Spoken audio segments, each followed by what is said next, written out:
સંઘ પ્રદેશ દમણમાં તંત્રની ઘોર બેદરકારી। દરિયામાં કરંટ વચ્ચે બીચ પર પ્રવાસીઓ ઉમટ્યા। ઊંચા મોજા વચ્ચે પ્રવાસીઓ જોખમી સેલ્ફી લઈ રહ્યા છે।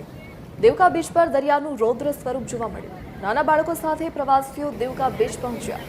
અરબી સમુદ્રમાં હવાના દબાણના કારણે દરિયામાં કરંટ જોવા મળ્યો। પ્રવાસીઓને જોખમ વચ્ચે દરિયા કિનારે ન જવા TV13 ન્યૂઝની અપીલ।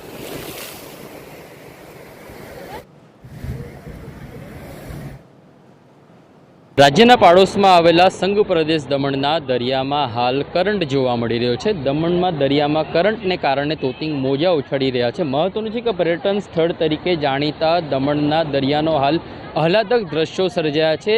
દમણના દરિયા કિનારે મોટી સંખ્યામાં પ્રવાસીઓ દૂર દૂરથી અહીં ફરવા આવી રહ્યા છે। ત્યારે આ દ્રશ્યો જોઈને પ્રવાસીઓ પણ મંત્રમુગ્ધ થયા છે। આપણી સાથે કેટલાક પ્રવાસીઓ જોડાયા છે, આપણે તેમની સાથે સીધી વાત કરીશું। આપનું નામ?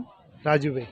રાજુભાઈ, ક્યાંથી આવ્યો છો અને હાલ દમણનો દરિયો કેવો જોવા મળી રહ્યો છે? બરોડાથી આવ્યા છે ને હાલ દમણનો દરિયો બહુ તોફાની છે અત્યારે, અને મોજા છે ને 10 થી 12 મીટર પાણી ઉછળે છે ને બહુ તોફાની છે અત્યારે।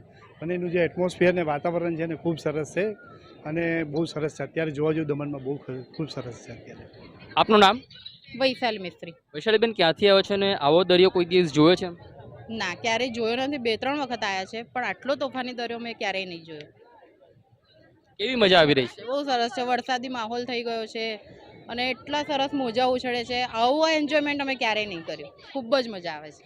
આપનું નામ? મહેક મિસ્ત્રી।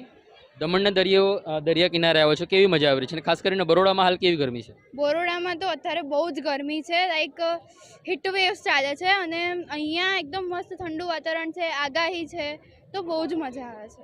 દરિયો કેવો છે અત્યારે? દરિયો તોફાની છે, પણ એના જે મોજા ઉછળીને અહીંયા આવે છે ને એની મજા જ કંઈક અલગ છે। એવો મેં આજ સુધી ક્યારેય એન્જોય નહીં કર્યું। લોકોએ સાવચેત પણ રહેવું જોઈએ અહીંયા? હા, રહેવું જોઈએ, અંદર ના જવું જોઈએ। તો આમ સંઘ પ્રદેશ દમણના દરિયામાં કરંટ જોવા મળી રહ્યો છે, પરિણામે સંઘ પ્રદેશ દમણના દરિયા કિનારે તોતિંગ મોજા ઉછળી રહ્યા છે। પ્રવાસીઓ પણ અહીં મોટી સંખ્યામાં આવ્યા છે અને આ દરિયાની મોજ માણી રહ્યા છે। જો કે TV13 ગુજરાતી તરફથી તમામ દર્શકો અને અહીં આવતા પર્યટકોને પણ એક અપીલ કરીશ કે આ દરિયા કિનારે જવું જોખમી છે।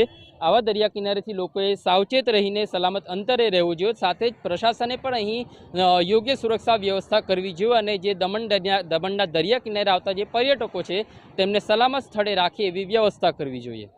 રિતેશ પટેલ, TV13 ગુજરાતી, દમણ।